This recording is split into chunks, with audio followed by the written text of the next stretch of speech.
할렐루야. 여러분 반갑습니다. 지난 한 주도 여러분 하나님의 은혜 가운데 지내시고 오늘도 하나님의 은혜를 사모하고 또 예배를 사모하고 무엇보다 구원하신 하나님께 감사한 마음으로 주님 앞에 나온 여러분에게 오늘도 살아계신 하나님의 큰 은혜와 평강이 여러분에게 늘 충만하시기를 주님의 이름으로 간절히 축원합니다. 우리 옆에 분과 인사 나눌까요? 하나님은 당신을 사랑하십니다. 잘 나오셨습니다. 여러분 지금 옆에 있는 분이랑 친하게 지내놔야 돼요. 왜? 천국에서도 만날 거거든요. 천국 가서 어색해하지 마시고 교회 다니는 동안 아주 친하게 잘 지내시기를 바랍니다. 저는 오늘 봉독한 말씀을 가지고 믿음이 작은 자들아 라는 제목으로 하나님의 말씀을 함께 나누고자 하는데요. 이 제목은요, 성경에서 예수님이 제자들에게 하신 말씀이었습니다. 믿음이 작은 자들아 하면서 제자들의 믿음 없음을 책망하시는 그런 표현의 내용인데요. 여러분 성경의 기능 중에 거울 기능이라는 게 있습니다. 이게 뭐냐면 여러분 우리 거울은 어떤 기능이 있습니까? 나의 모습을 그대로 보여주잖아요. 나는 깨끗한 줄 알았는데 거울을 보니까 어이구 내 얼굴이 이렇게 지저분했네. 나는 옷이 깨끗한 줄 알았는데 거울을 보니까 찢어지고 흙이 묻었네 하면서 나의 못난 부분을 거울을 통해서 발견하게 되듯 성경을 통해서 나는 제법 괜찮은 신앙인 줄 알았는데 나는 제법 예수 잘 믿는 줄 알았는데 말씀을 보면 아하 내가 이런 죄된 모습이 있구나. 아하 나에게 이런 연약함이 있구나. 아 나에게 이런 부족함이 있구나를 깨닫게 돼서 하나님 앞에 회개하며 나가게 하는 은혜의 기능이 성경 말씀에 있다는 거예요. 그러면서 우리가 지난주 마태복음 16장 1절에서 4절까지는 사두개인과 바리새인들에게 책망하신 하나님의 말씀을 나누었잖아요. 그들의 신앙의 부족함이 오늘 우리들에게도 있을 수 있다는 거죠. 그들은 마음은 준비되지 않으면서도 표적만 구하는 그들의 잘못된 신앙을 지적하면서 우리도 표적을 원하는 표적 중심의 신앙이 아니라 말씀 중심의 신앙에 대해야 됨을 깨닫게 하고요. 또 시대를 분별하지 못하는 그들의 영적 무지함을 지적하면서 우리도 세상의 분별에만 눈뜬 것이 아니라 하나님의 말씀과 뜻이 무엇인지를 분별하는 영적 지혜를 가지고 살아가야 함을 가르쳐 주셨고 또 예수님은 너희에게 보낼 표적은 요나의 표적밖에 없다라고 말씀하시면서 진정 우리가 확실하고 붙들어야 될 예수의 표적은 다른 게 아니라 십자가와 부활임을 예수님이 우리에게 가르쳐 주셨죠. 자, 오늘도 5절에서 12절까지 말씀은 제자들을 책망하시면서 하신 예수님의 말씀이었습니다. 믿음이 작은 자들아 하면서 제자들을 책망하셨는데 제자들의 어떤 모습을 예수님이 책망하셨는지를 살펴보면서 오늘 저와 여러분의 믿음의 모습도 한번 돌아보는 이 아침이 되었으면 좋겠습니다. 우리도 예수님께 책망받은 연약함이 없는지 그러면서 주님이 원하는 믿음의 모습으로 다듬어지고 세워지는 은혜가 말씀을 전하는 저나 듣는 여러분 가운데 함께 하시기를 주님의 이름으로 간절히 축원합니다. 먼저 첫 번째로요. 제자들의 어떤 모습을 예수님이 책망하셨냐면 말씀을 오해한 제자들을 책망하셨습니다. 여러분 옛날에 사오정 시리즈라는 이야기가 있었어요. 사오정이 귀가 잘 먹어가지고 말귀들 못 알아들어요. 그래서 한 번은 버스 정류장에서 버스를 기다리는데 한 소매치기가 할머니의 가방을 낚아채는 그랬더니 할머니가 저놈 잡아라 그래서 사오정이요 그 도둑을 쫓아갔습니다. 한 30분을 쫓아가서 땀을 뻘뻘 흘리면서 겨우 붙잡았어요. 붙잡으면서 하는 말이 저 할머니가 뭐래요? 물어본 거예요. 웃어줘서 감사해요. 근데 이게 성경 사오정도 있어요. 성경에 여러분 모세 사오정이 있는데 홍해를 만나잖아요.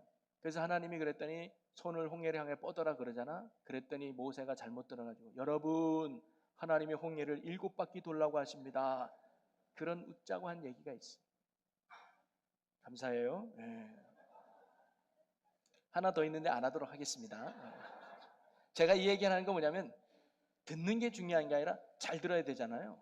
예수님이 어떤 말씀을 하셨는데 제자들은요 그 말씀에 엉뚱한 반응을 보이더라는 거예요. 자 오늘 보니까 제자들과 함께 예수님이 배를 타고 건너편으로 가셨어요. 가면서 예수님이 어떤 말씀을 전했느냐 6절에 보니까 예수께서 이르시되 삼가 바리새인과 사두개인의 누룩을 주의하라 하시니 라고 말해요. 예수님은 지금 바리새인과 사두개인의 누룩을 주의하라는 말씀을 가르치고 있는 거예요. 여러분 성경에서 누룩은 좋은 표현도 나오지만 나쁘게도 표현됩니다. 누룩이 뭐냐면 밀가루를 부풀게 해서 뻥 튀기는 거 아닙니까? 좋은 표현을 할 땐 천국은 마치 밀가루에 넣는 누룩과 같다. 이 말은 뭐냐면 작게 시작하지만 뭐예요? 커진다는 거예요. 풍성해진다는 거죠.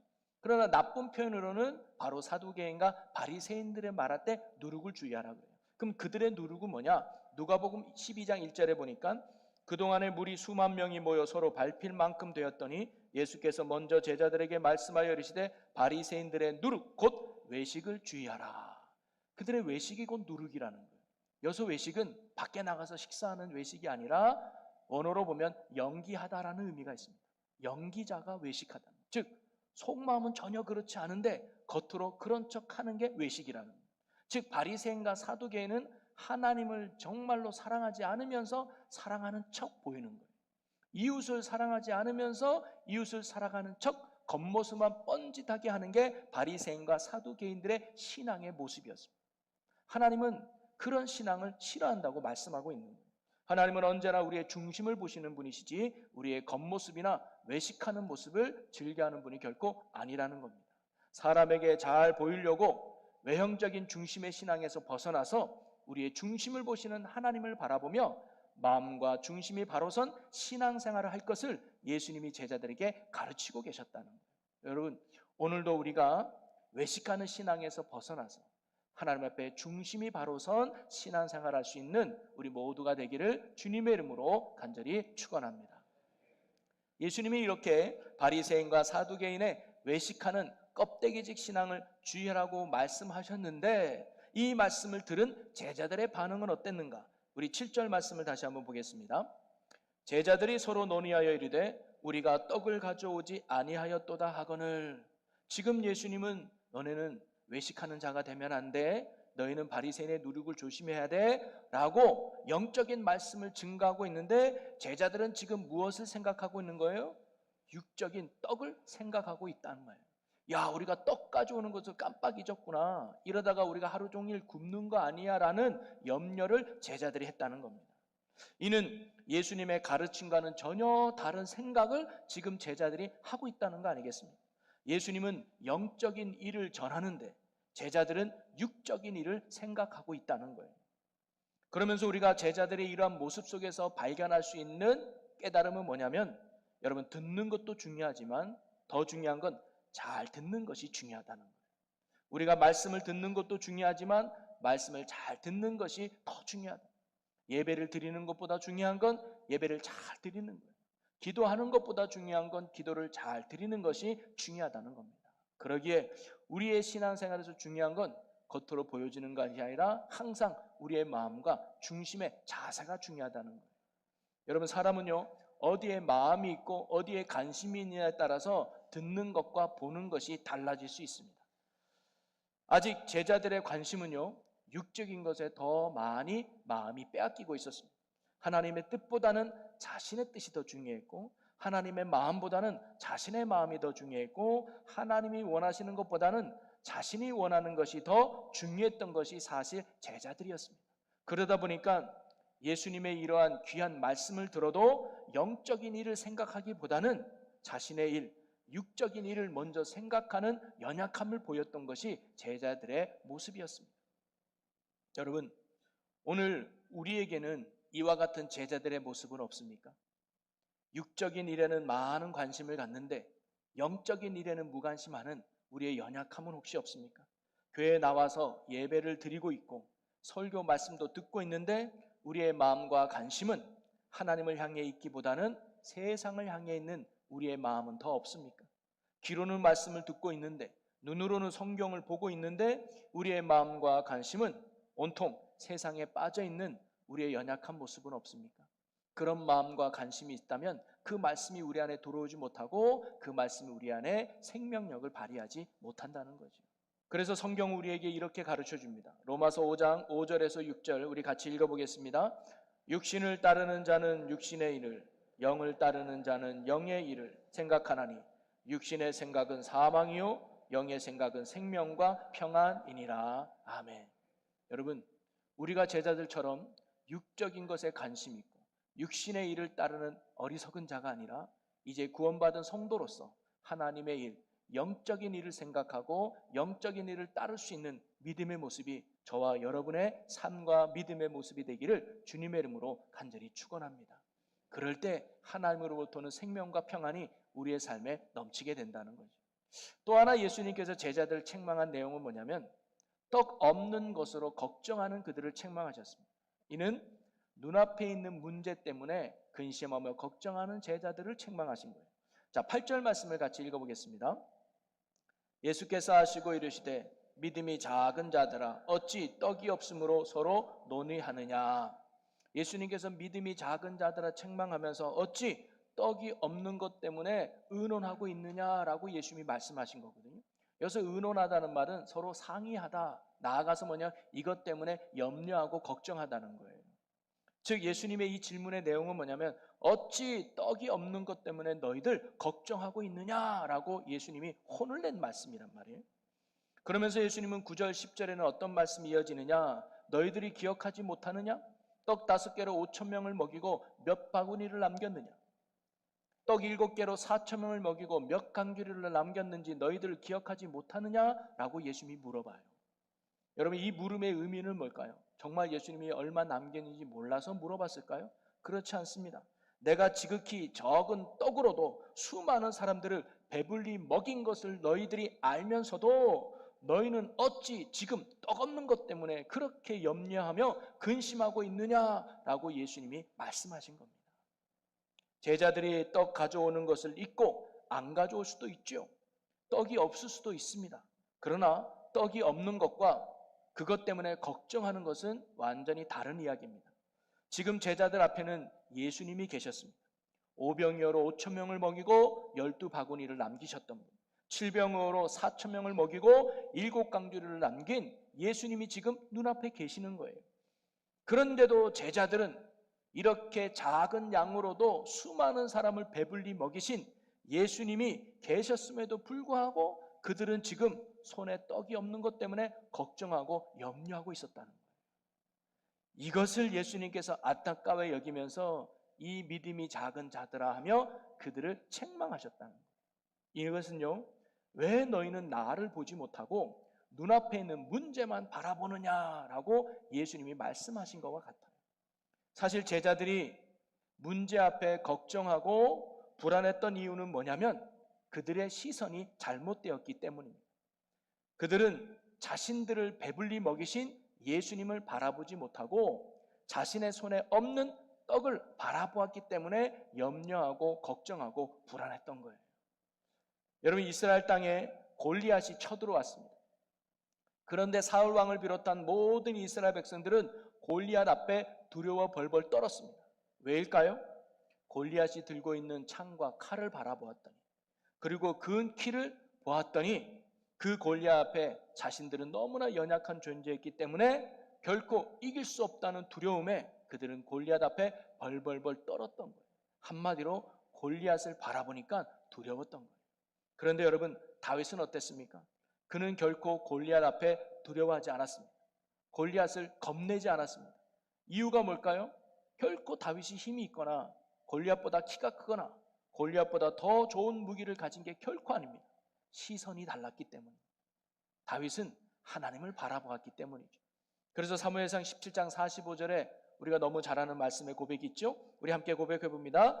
다윗이 블레셋 사람에게 이르되 너는 칼과 창과 단창으로 내게 나아오거니와 나는 만군의 여호와의 이름 곧 내가 모욕하는 이스라엘 군대의 하나님의 이름으로 내게 나아가노라.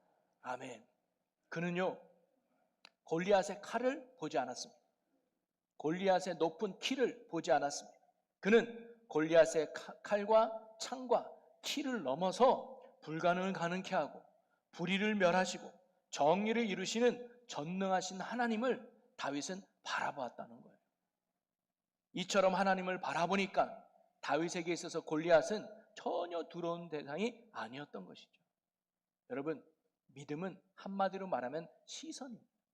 무엇을 바라보냐가 그 사람의 믿음의 수준이라는 거예요. 똑같은 문제를 만나도 똑같은 상황에 닥쳐도 똑같은 환경에 놓여야 할지라도 무엇을 바라보냐가 그 사람의 믿음의 수준이라는 거예요.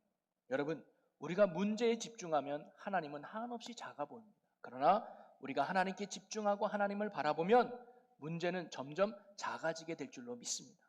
그래서 히브리서 기자도요, 고난 중에 어려운 가운데 있는 성도들에게 이렇게 권면하고 있어요. 우리 히브리서 12장 2절 3절을 같이 읽어보겠습니다. 믿음의 주요 또 온전하게 하시는 이인 예수를 바라보자. 그는 그 앞에 있는 기쁨을 위하여 십자가를 참으사 부끄러움을 게으치 아니하시더니 하나님 보호자 우편에 앉으셨느니라. 너희가 피곤하여 낙심하지 않기 위하여 죄인들이 이같이 자기에게 거역한 일을 참으신 이를 생각하라. 아멘. 성도요, 힘듭니까? 지금 고난 가운데 있습니까? 문제가 너무 무거워서 힘듭니까? 예수님을 바라보십시오. 예수님을 생각하십시오. 그분이 힘이 되어주고 그분이 능력을 주실 겁니다 라고 말씀하고 계시는 거예요. 여러분, 혹시 여기 계신 여러분 중에도 어려운 문제와 힘든 상황 속에서 지쳐 계신 분이 계십니까? 여러분, 그때가 주님을 바라볼 때입니다. 제자들처럼 문제만을 바라보며 염려하고 걱정하고 근심하는 것이 아니라 우리는 다윗처럼 우리의 시선을 주님께로 향할 수 있는 믿음의 은혜가 있기를 주님의 이름으로 간절히 소망합니다. 주님을 바라볼 때 그분으로부터는 은혜와 그분으로부터는 믿음과 또 용기가 우리 안에 넘치게 될 줄로 믿습니다. 그래서 주님으로부터는 능력으로 말미암아 모든 문제를 능히 이겨내는 저와 여러분의 복 있는 삶이 되시기를 주님의 이름으로 간절히 축원합니다. 그리고 세 번째로 예수님이 이 제자들을 책망하신 것은요, 바로 그들이 예수님의 베푸신 은혜를 까맣게 잊고 있었기 때문에 예수님이 책망하신 거예요. 여러분, 오병이어로 칠병이어로 내가 얼마의 바구니와 광주리를 남겼는지 너희들이 기억하지 못하느냐라고 예수님이 물으신 이유는 떡이 없는 것 때문에 걱정하는 그들을 책망하신 이유도 있지만 더 큰 이유가 있습니다. 뭐냐? 너희들은 그 은혜를 깨닫지 못하느냐, 은혜를 기억하지 못함을 예수님이 책망하신 거예요. 사실 제자들이요, 떡이 없음으로 걱정했던 이유는 예수님이 배불르게 먹이신 그 은혜를 제자들이 까맣게 잊고 있었기 때문입니다. 만약에 그 은혜를 잃었다면 맞아 야, 떡 없어도 괜찮아. 예수님은 어떤 분인데? 오병이어로 5,000명을 먹이신 분인데, 칠병이어로 4,000명을 먹이신 능력의 분인데 고작 이 떡이 없다고 우리를 굶기겠어? 괜찮아 하면서 그들은 염려하지 않았을 거예요. 근데 그 은혜를 까맣게 잊어버리니까 주님이 느껴지지도 않고 문제 앞에 두려워했던 거죠. 여러분, 제가 몇 주 전에 칠병의 본문을 가지고 설교할 때 왜 예수님은 음식을 딱 떨어지게 하지 않고 12바구니를 남기고 7강주를 남겼는지에 대해서 말씀을 드린 바가 있습니다. 예수님이 그렇게 남기신 이유는 그것은 주님께서 베풀어 주신 은혜를 기억해내기 위해서 하신 예수님의 은혜의 흔적이라는 거예요. 남은 바구니를 보고 남긴 강주리를 보고 예수님이 베푸신 그 은혜를 기억하라는 거예요. 그래서 38년 된 병자에게도 누웠던 자리를 들고 가라고 명령한 이유도, 중풍병자가 고침받았을 때 네가 누웠던 자리를 들고 가라고 명령한 이유도 뭐예요? 그 자리를 보고 은혜를 기억하라는 거예요. 아, 내가 원래 저 자리에 누워서 죽어 마땅할 존재였는데 예수님이 나를 살려줬구나 하면서 그 은혜를 기억하라는 거죠. 그러면 예수님은 왜 은혜를 기억하라고 했을까요?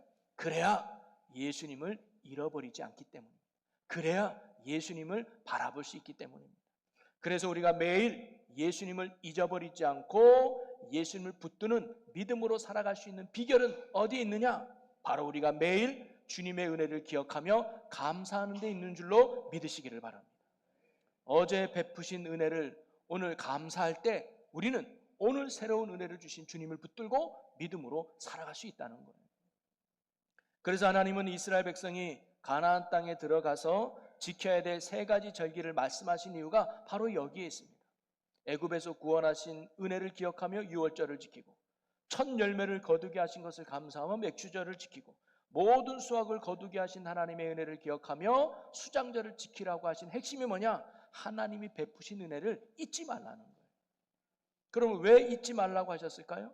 하나님의 은혜를 잊지 않고 우리가 날마다 기억할 때 하나님을 떠나지 않고 하나님을 의지하고 하나님을 굳게 붙드는 믿음 안에서 우리가 날마다 살아갈 수 있기 때문입니다. 그러나 우리가 하나님이 베푸신 이 은혜를 잊어버리는 순간 우리의 마음은 점점 하나님과 멀어지게 되는 거예요. 그래서 성경은 범사에 감사하라. 이는 그리스도 예수 안에서 너희를 향하신 하나님의 뜻이니라고 가르쳐주고 있는 겁니다. 그러기에 성도가 믿음을 잃어버리지 않고 날마다 흔들림 없는 믿음으로 살아갈 수 있는 비결은 바로 주님께서 베풀어 주신 그 놀라운 은혜를 기억하고 날마다 감사하며 사는 데 있는 줄로 믿으시기를 바랍니다. 주님의 베푸신 은혜를 기억하고 감사할 때 우리는 새로운 믿음으로, 흔들림 없는 믿음으로 하루하루를 살아갈 수 있게 되는 것이죠. 여러분, 이경규 씨 아시죠? 개그맨. 이분이 어떠한 방송 프로그램에 나와서 자신이 생각하는 행복의 조건에 대해서 이야기를 하더라고요. 그래서 일반 사람들은 소확행을 주장한대요. 소소한 확실한 행복. 근데 자신은 대확행을 주장한대요. 크고 확실한 행복이 있다는 거예요. 예를 들면 어머니가 출근하는 자녀에게 도시락을 하나 맛있게 싸줬다고 칩시다. 그러면 회사 가서 이 도시락 먹으면서 참 어머님이 싸주니 도시락 먹어서 너무 행복하는 거예요. 그런데 그거보다 더 행복한 이유가 있다. 뭐냐? 어머님이 계신 곳으로 행복하면 되지 않겠냐. 꼭 어머니가 뭘 해줘서 행복한 게 아니라 어머님이 계시기 때문에 행복하다. 내가 직장에 다녀서 월급을 많이 받아서 행복한 것이 아니라 내가 일할 수 있는 직장이 있다는 자체가 행복한 거 아니냐. 그래서 내가 뭘 가졌기 때문에, 내가 뭘 누리기 때문에 행복한 게 아니라 이미 내가 살아가는 그 자체가 행복한 거 아니냐라고 말을 하더라고요. 그분에게는 행복의 조건이 바로 그런 거예요. 그런데 그게요, 굉장히 성경적이죠. 여러분, 우리가요, 하나님께 감사해야 될 이유도 마찬가지입니다. 내 문제가 해결받아서, 내 아픔이 치료되어서, 내 간구와 소원이 응답되었기 때문에 하나님께 감사하는 것이 아니라 내가 구원받았다고 하는 한 가지 이유만으로도 우리가 매일매일 감사할 이유가 되는 줄로 믿습니다. 여러분, 예를 들어서 한 중학생 학생이 체육 시간에 사고가 났어요. 생명이 위태로워요. 그래서 빨리 병원에 이동해서 수술을 받았습니다. 그래서 생명에 지장 없도록 잘 깨어났습니다. 그래서 잘 회복이 됐어요. 근데 만약에 이 아이가 말하기를 나 오늘 너무 행복해, 감사해. 왜? 조퇴받아서. 내가 안 그래도 그 다음 시간이 영어였는데 나 영어 시험하기 싫었는데 조퇴받아서 내가 수업 안 들어서 나 너무 기쁘고 행복해 라고 말했다면 이상하죠.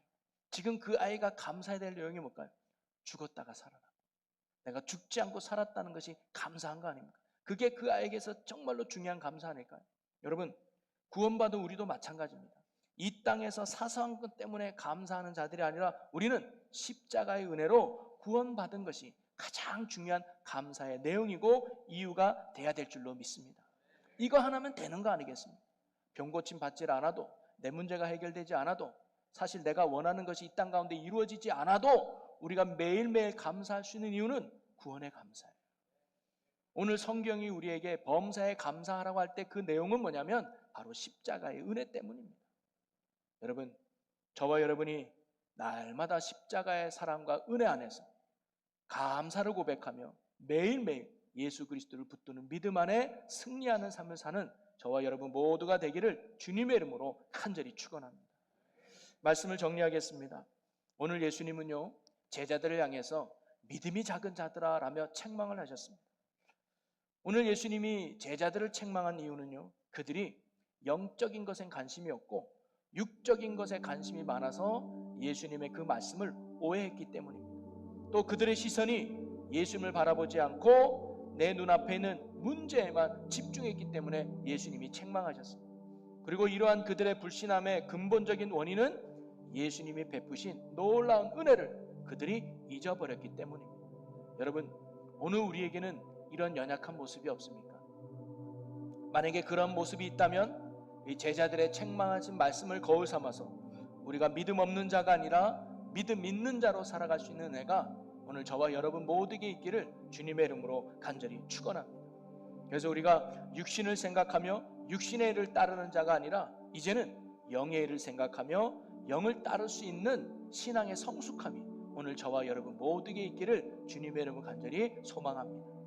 그리고 우리의 시선이 문제를 바라보며 염려하고 걱정하는 것이 아니라 그 문제 뒤에서 능히 우리를 구원하시고 해결하실 믿음의 주요 온전케 하시는 예수 그리스도를 바라볼 수 있는 믿음의 시선으로 살아갈 수 있는 여러분 모두가 되기를 주님의 이름으로 간절히 축복합니다. 그리고 마지막으로 우리가 믿음의 승리의 비결은 다른 데 있는 것이 아니라 주님의 은혜를 잊지 않는 데 있다는 거예요. 그러기에 우리가 결코 잊지 말아야 될 최고의 은혜는 십자가의 은혜인 줄로 믿습니다. 그러니 날마다 십자가를 바라보며 그분의 사랑 안에서, 그분의 은혜 안에서, 그분의 능력 안에서 흔들림 없는 믿음으로 날마다 승리하며 나아가는 저와 여러분 모두가 되기를 주님의 이름으로 간절히 축원합니다. 우리 기도하겠습니다. 오늘 우리가 주신 말씀을 붙들고 함께 결단하며 기도하기 원하는데요. 주님, 우리가 육신의 일이 아닌 영의 일을 생각하고 문제를 보는 것이 아니라 주님을 바라보게 하시고 십자가의 은혜를 기억하며 감사하는 자로 살게 해달라고 우리 다같이 주여 한번 외치고 함께 통성으로 기도합니다. 주여!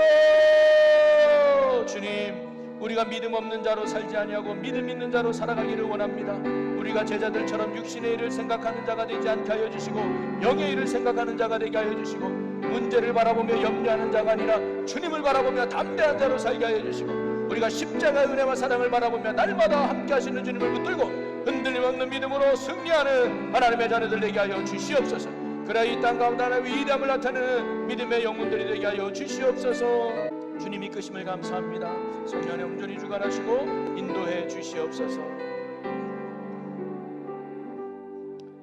할렐루야. 사랑과 은혜가 풍성하신 하나님 아버지, 우리가 책망받은 제자들처럼 육신의 일을 생각하는 자가 되지 않게 하여 주시고 영의 일을 생각하는 자가 되게 하여 주시옵소서. 문제만을 바라보며 염려하고 근심하는 우리가 아니라 문제를 반드시 해결해 주시는 구원하실 주님을 바라보는 믿음으로 살아가는 저희들 되게 하여 주시옵소서. 또한 십자가의 은혜를 날마다 기억하며 감사하는 자가 되어 오늘도 나와 함께 하시고 오늘도 나를 사랑하시는 그 주님을 붙들고 흔들림 없는 믿음으로 오늘의 믿음으로 오늘을 살아가는 주님의 사랑하는 성도들 되게 하여 주시옵소서. 감사 영광을 주께 돌리며 예수님의 이름으로 기도합나이다. 아멘.